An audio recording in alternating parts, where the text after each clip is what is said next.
Olá você! Seja muito bem-vindo ao nosso fascinante mundo do autismo.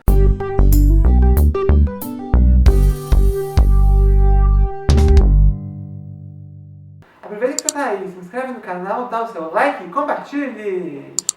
Ai, que alegria! 5 pessoas aqui para conversar com vocês. Você levou a conta, né? 1, 2, 3, 4, 5!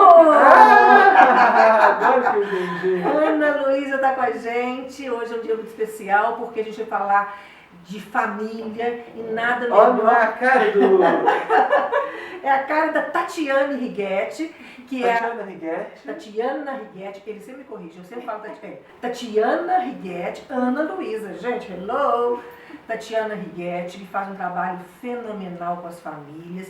E pra gente mostrar que não é mentira, a gente trouxe eu vou falar Nath, que depois vai ser Natália, que é a Nath, é a mamãe do Lucas. O Lucas tem quantos anos? Tem 5 anos. Então é isso aí, nós vamos falar hoje sobre autismo e família. É isso mesmo. E eu queria aproveitar que tem essa dupla dinâmica aqui, Nath e Tati, até para fazer uma dupla sertaneja assim, né? Eu queria aproveitar e saber de vocês, primeiro de você, Tati, depois de você, Nath, como mãe, como família, né? Qual que é a importância da família no processo terapêutico do autista? Primeiro eu gostaria de agradecer a oportunidade mais uma vez de estar aqui com vocês.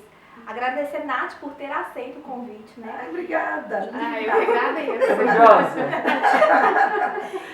E agradecer vocês por trazerem essa pauta, porque realmente é muito importante. Então, quando a gente fala da importância da família no processo terapêutico, é primeiro pensar que o terapeuta sozinho não é ninguém. O terapeuta sozinho não faz nada, não evolui essa criança se não houver um trabalho em família, em conjunto. Então, o mais importante é nós ensinarmos as famílias, os pais, como lidar com a criança. Porque a criança fica comigo 1 hora de uma sessão. E o resto do dia ela está com a mãe, com o pai. E o pai não entende, não faz essa leitura do filho. Então, nós terapeutas precisamos de cada vez mais incorporar a família no processo terapêutico para que as evoluções venham, né, com grande sucesso. Sim. A minha preocupação é que a estrutura da família hoje, ela é diversa. Então, numa família e que o papai não está com a mamãe, como é que fica? Ainda assim tem que ser os dois participarem, se o pai não participar existe uma perda, enfim, como que é isso? Então, até para o terapeuta isso é um pouco complicado. Eu como psicóloga ainda tento fazer essas mediações, né, às vezes a questão emocional, porque em determinados casais o relacionamento não é tão bom, né? Então existem algumas lacunas, alguns traumas entre eles. Mas é importante a família estar unida. O pai não precisa estar efetivamente no mesmo momento que a mãe. Então, por exemplo, a Nath, ela é casada, mas ela e o marido não estão juntos comigo e Lucas efetivamente na sessão. Mas é importante se ter um coaching, um feedback a esse pai, ouvir as demandas, as dificuldades que esse pai E a gente está alterna, tendo, né, às vezes também. Então, assim, numa pessoa que tem, né, que existe a separação, mas aí não tem contato com o pai. E aí? Vamos fazer com o que é possível. Com a mãe, com uma avó, com uma mediadora, com a babá. O importante é a gente treinar cada vez mais o maior número de pessoas da família. E é esse o nosso intuito. E eu fico aqui pensando que quando você tem um diagnóstico de autismo na família, uma pessoa com esse diagnóstico, a família toda, ela deve, o ideal é ela procurar por esse acompanhamento, né? Inclusive queria ouvir um pouco de você, Nath, também, mas como cuidar da saúde mental dessa família, não só da pessoa que está lá com o diagnóstico de autismo. Eu acho que a família toda tem que se cuidar realmente, porque como a gente vai cuidar do outro se a gente não está bem? Então, a primeira pergunta que eu faço muito para os meus pais, como que você, pai, está nesse momento? Porque existem demandas emocionais que a mãe não pode, não consegue suprir naquele momento. E eu, como terapeuta, eu tenho que entender e tenho que auxiliar essa mãe. Então, como técnicas, como sugestões, a gente precisa de dar um suporte a essa família e mostrar que eles têm que cuidar do relacionamento. Os pais não podem deixar a relação a dois. Tem que existir um momento para a mãe, tem que existir um momento com o pai, tem que existir um momento entre a família. Né? O diagnóstico não pode ser um adoecimento da família como um todo. Né? Então, a pessoa que cuida, ela tem que estar bem. Então, existe hoje, sim, muitos pais que vêm com o diagnóstico, com a dor e acabam adoecendo. Então a gente tem que cuidar, tem que mostrar que as atividades continuam, a vida continua e que, independente das mudanças, eles vão conseguir superar todos os desafios. Né? Você consegue isso tudo, Nath? Nossa! É um malabarismo, né, que a gente faz. Falando sobre a importância da família, né, no processo terapêutico, se a família não participa, não vai ter, como a Tati falou, não vai ter, a gente não vai alcançar os melhores resultados possíveis. Não adianta a gente falar assim, tá com a terapeuta agora, eu posso relaxar, né, eu não preciso saber o que está acontecendo. A gente tem que participar efetivamente. E não só a questão de estar acompanhando, o que está sendo trabalhado na sessão. No caso do Floor Time, né, que a Tati trabalha, a gente fica junto, então é muito bacana, porque durante a sessão ela já vai direcionando, já vai dando as dicas, fala, olha, em casa aconteceu essa situação, você já faz assim, né? Ou vamos pensar, né? Às vezes a gente pensa uma coisa, fala, não, próxima sessão, vamos pensar tal e tal coisa para trabalhar em cima dessa demanda que surgiu aqui agora. Então a gente sente que é bem bacana quando a gente tem esse vínculo, né, com o terapeuta. Exatamente. Porque se não tiver, né, não vai dar liga.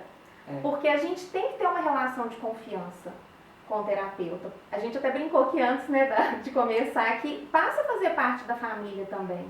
Passa a fazer parte do nosso dia a dia. A gente divide tudo falando sobre a saúde mental. Tati, está acontecendo isso, isso e isso, está refletindo no Lucas, está refletindo na gente, como que a gente pode trabalhar isso, e ela vai dando o suporte. Agora, quando vem o diagnóstico para a família, a gente imagina que todo mundo perde assim um pouco o chão.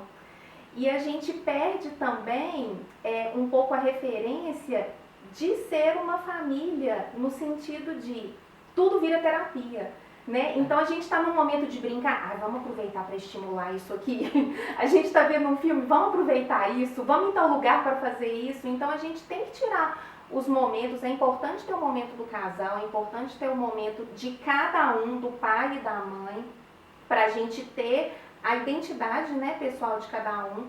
E é importante a gente ter esses momentos de interação ali com o nosso filho, em que a gente seja só pai, mãe e filho, e não a gente está sendo pai e mãe terapeuta. Você só tem o Lucas? Sim, temos o Lucas. Tá. E eu aprendi uma coisa que do início do diagnóstico do Victor, quando ele teve aos 11 anos para hoje, eu já tenho duas coisas aí na sua fala que para mim viraram regra. Se a terapeuta não deixa a mãe, o pai entrar, não é assim que funciona. A família tem que estar integrada. Do outro lado também é verdade. Aquela mãe fala assim, nossa, agora eu vou relaxar 50 minutos. Não, mãe e pai de autista não podem ligar o piloto automático, né? Feliz ou infelizmente, né? Mas tem uma coisa que eu também aprendi, Nath, para dar leveza, porque são tantas informações para a família que a gente fica meio assim, né? Atordoado. E foi depois do Floor Time mesmo que mudou toda a minha concepção disso. Abraço para a Patrícia Piacentini, que mora nos nossos corações.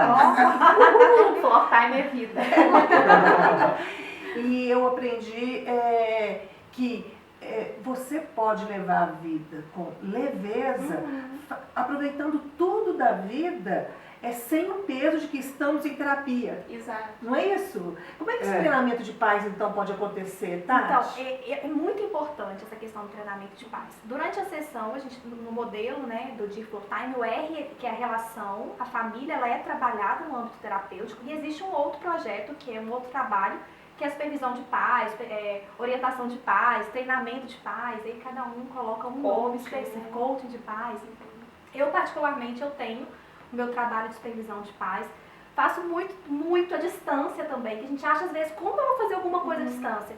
Eu tenho profissionais na Bahia, na Paraíba, em vários lugares, e aí a gente faz isso à distância através de vídeos, o pai traz essa demanda, a gente mostra material, ensina realmente o pai a lidar com os desafios e as dificuldades. E esse amparo, né, principalmente emocional, de que ouvir, por exemplo, a Nath, muitas vezes a questão da escola é algo muito angustiante. Então, quantas vezes a gente não sentou e conversou sobre a questão escolar, sobre as dificuldades. Então, na nossa atividade da supervisão de pais é isso. Eu trabalho visando em mostrar ao pai como o filho é. Então, não é porque ele é autista que ele tem que ser assim. A gente às vezes fala, meu filho é autista, então eu aceito. Ele vai ter o flap, ele vai ter estereotipia, ele é assim porque ele é autista. Não, cada pessoa é única, a gente trabalha a individualidade dessa criança. A gente, na verdade, não trata o autismo, a gente trata a pessoa. Exatamente. E a família, que está por trás daquela pessoa. Essa família acolher essa criança e entender e saber lidar com os desafios. Então, às vezes, uma birra da criança fica com uma birra, um comportamento inadequado, uma dificuldade, uma resistência, uma flexibilização. Quando a família começa a entender e acolher, a criança muda. E é um processo mágico. Eu estou cada vez mais convencida que a questão dessa forma, o autismo não traz em si o rótulo ou a essência agressividade. Mas toda vez que existe... A reação do autista pode ser agressiva. Toda vez que existe dificuldade de comunicação, aí vai por esse caminho. Comportamento é comunicação, né? Exatamente. Nossa, você falou tudo. Até num dos meus livros, 10 anos depois, eu uso essa frase. O comportamento é comunicação. Então, só... às vezes você vê aquela criança, só sedar ela com medicamento, que não vai resolver o problema. Não vai na causa, né? Não. É o que eu ia comentar, porque a gente, Lucas vai fazer 6 anos, então a gente tem quase 4 anos de diagnóstico dele. Logo que ele teve diagnóstico, a gente ficou 1 ano, um pouquinho com outros terapeutas, né, Tati, antes de chegar em você. E o ABA, que é o mais comum, né, que é o mais padrão, assim, em relação a autismo. E a gente notava essa diferença, sabe? Porque não é só ali tratar na ação isolada. Ah, ele fez isso, você faz isso. A gente sabe que cada família adapta com um tipo de terapia, né? Cada criança é um processo único. Mas pra gente, pra nossa família, fez muito mais sentido o que o Floor Time trouxe pra gente de entender o contexto. Né? Esse comportamento está dentro de qual contexto e como que a gente vai trabalhar isso daí. Você falou uma coisa que pra mim é tudo. Desculpa te interromper, mamãe. Mas lembra quando eu chegava e falava assim, nossa, o Victor teve crise. Eu falava assim, mas foi do nada? O que aconteceu? Qual era o contexto? Eu usava exatamente essa expressão. Qual era o contexto? Nada do nada. A fase da adolescência, da pré-adolescência e da adolescência é uma fase muito difícil. Então eu me lembro que o Victor ficava muito sentido mesmo com isso, porque a mãe vai e fala como se fosse um desabafo, o psiquiatra ou o psicólogo acolhe o desabafo da mãe e o Victor ficava ali vendido naquela situação. Não valida a ação dele, né? Exatamente. Na realidade, eu era o paciente naquele momento, né? Claro que com toda a família, mas eu era o paciente, não, eu queria... ser validado no meu sentimento, nas minhas emoções, no que eu queria expressar ao mundo. Por isso que o ABA tradicional, porque agora ele já flexibiliza, e então em alguns casos, algumas famílias eu até acredito. Mas o ABA tradicional, eu via, tem algumas coisas que se a gente vira, a gente vai falar assim, não, eu não aceito isso nunca. Por exemplo, o seu filho está gritando demais. Aí você vai lá e... Não, amarra. Estou falando um neurotípico. O neurotípico está lá gritando, você vai lá, não quero que ele grite, eu vou amarrar um pano, uma mordaça na boca dele. É a mesma coisa do meu filho, está gritando demais, eu vou lá e dou remédio, cedo o meu filho, é a mesma coisa. Sim. A mordaça pelo remédio. Não estou falando contra o remédio, de jeito nenhum, cada caso é um caso, mas a grande descoberta, né, Nath? Sim. É o meu filho, é um ser humano, né, Tati? Quando você trata, quando você convive, por isso que a família é importante. Mas você já pegou uma família que não quisesse participar? Sim. Eu acho que cada modelo tem, igual a gente fala muito assim, existe uma família para determinado modelo. Em alguns momentos eu pego famílias em que não... Aí eu penso, será que eles não querem ou eles não estão preparados nesse momento também? O sentimento deles, né? Às vezes é muito difícil, porque estar envolvido numa sessão terapêutica desgasta. Desgasta porque você está vendo realmente a dificuldade do seu filho, você percebe as falhas, você percebe as suas falhas. Exatamente. E como mãe e pai, meu Deus, eu errei 3 anos. Tati, está tudo errado? Não está errado. A gente está construindo uma nova história. Mas... E o erro que leva ao acerto, ele é importante, porque ninguém começa acertando assim Não, e existem famílias, eu tenho famílias hoje que eu vejo que não dão conta. Então o que eu faço? Eu crio estratégias. Olha, pai, hoje você não entra, eu vou deixar você ficar aí fora um pouquinho. Na próxima você entra. Aí o pai, tá bom. Aí o pai entra, às vezes fica meio deslocado. Ô pai, vem cá, vamos brincar. Então eu fico fazendo esse trabalho de coaching de supervisão. Então existe isso, a gente tem que ter muito tato, muito feeling para acolher essa família. Até porque, não é porque o pai e a mãe, ele não é autista também, no caso da minha mãe e eu éramos 2 autistas, mas não é porque aquele pai não é autista, ele não vai ter as especificidades dele, as questões deles também. Você falou dos próprios traumas da relação marido e mulher. É muito difícil.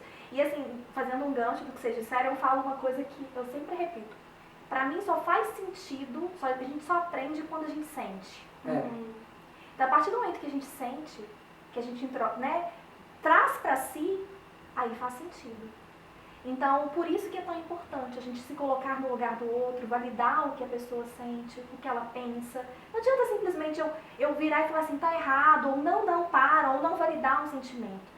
Ele não vai compreender, ele não está sentindo. Tem que fazer lógica para ele, tem que fazer sentido para ele. Exatamente. E a família é isso. E você que lida com muitas famílias, me conta aqui, você acha que a decisão de ter um segundo filho ou um terceiro é difícil, é complicado? Vamos ficar só nesse? Eu vou falar da minha parte, eu acho que a Nath pode responder melhor do que eu. Isso aí, né? Sobre isso. Só tem o Lucas. Será ótimo. A angústia, eu percebo que é uma angústia muito grande das famílias, né? Porque sabem de todo o trajeto, de tudo que se passou, mas existem pais que querem, porque tem amor, porque querem outra criança, porque querem perpetuar para que o filho não fique sozinho. E é uma decisão bem difícil. Eu tenho visto pais hoje que começam a fazer tratamento antes, questão genética, mapeamento, para ver a possibilidade, se existe, né? Mas essa pergunta é uma pergunta difícil de responder, assim. E muito pessoal, né? Muito pessoal. Muito pessoal. Sim. E com você? A gente também acho que a gente não é muito referência, porque desde antes do diagnóstico do Lucas já era meio decidido que a gente só teria um. Mas, como a Tati falou, é uma decisão muito difícil, porque você tem que pesar uma série de coisas, porque não só... A primeira coisa que as pessoas pensam, né, o desgaste financeiro, mas tem um desgaste emocional muito grande, né, um investimento de tempo. O filho é trazer uma nova vida ao mundo, né? Exatamente, mas com a possibilidade de ser outra criança dentro do espectro, né, isso potencializa ainda mais. Então, eu acho que realmente é uma decisão muito, muito única. Eu participo de alguns grupos de mães e tem uma, inclusive, que teve uma que teve neném agora no início do ano, outra que já está grávida. E a gente nota, assim, essa angústia delas, essa dificuldade de conciliar, né, de equilibrar tudo. Mas é como a Tati falou, eu acho que o que prevalece, no fim das contas, é o seu desejo de constituir a sua família, de como que você idealiza a sua família, independente, né, se virá um outro autista ou não. Então vou conversar uma coisa, tá, gente? O cérebro autista, e o Vitor abordou isso bacana no Neurodivergentes também, e eu tive a constatação disso que eu entrevistei no Camaleônico, os outros autistas adultos que tiveram diagnóstico adulto. O cérebro autista não passa por determinadas pegadinhas, não. Sabe por quê? Eu me casei na data que eu queria e coloquei uma data para ter um filho. Tudo cartesiano. Quando chegou a data para ter um filho, eu percebi que não era como o casamento, porque assim, você ficava na dúvida. Então, eu não tive filho, estava na dúvida, não tive filho. Quando eu vi que essa certeza não ia chegar... nascer, mamãe. Isso! Por favor! Quando eu vi que essa certeza não iria chegar, eu entendi a regra. Não, você não vai ter essa certeza como você teve com o casamento. Aí eu tive o Victor. Quando o Victor veio, eu achei maior delícia, mas tive não tinha o diagnóstico dele foi só aos 11 anos, mas eu percebi claramente que a profissional que eu era, que o ser humano que eu era, que a pessoa que eu era, conseguia dar atenção para aquele filho, porque eu tenho um controle de qualidade muito danado comigo, e eu ia me desestruturar toda com mais um filho. Então o cérebro autista tem as suas... Tem, gente. Pra mim, tirei de letra, foi legal, muito legal. E hoje eu curto só quem tá chegando. Olha, gente, mais uma pergunta, Victor? Não, só uma confissão aqui. Eu não pretendo ter filhos, né? Inclusive a pessoa que mais me... Vai chorar agora. É a pessoa que mais me incentiva isso é você, mamãe. Minha mãe fala assim, não, que você tem as dificuldades e eu sei das dificuldades, então eu não pretendo ter filhos. Seja no espectro ou não no espectro. Mas eu falo assim que eu quero ser pai de todas as crianças, pai entre aspas, de todas as crianças que eu encontrar. Eu quero ter uma relação bacana com as crianças. Então, Ana Luísa que está vindo no meu coração aqui. Vai ser o tio, né? Vai ser o tio. E olha para vocês verem, né, gente? Uma mãe que tem o tempo todo contadinho, tá aqui. Por quê? Porque queria estar aí com vocês.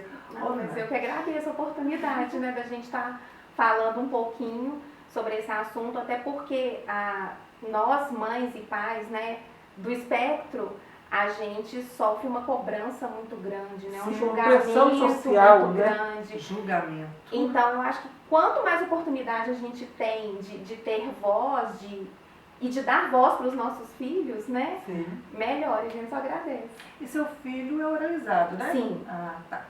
Deixa eu te falar. Daqui a pouco nós vamos querer conversar com ele. Ele vai adorar. Vocês não fazem ideia. Ele vai sentar aqui e vai entrevistar vocês dois.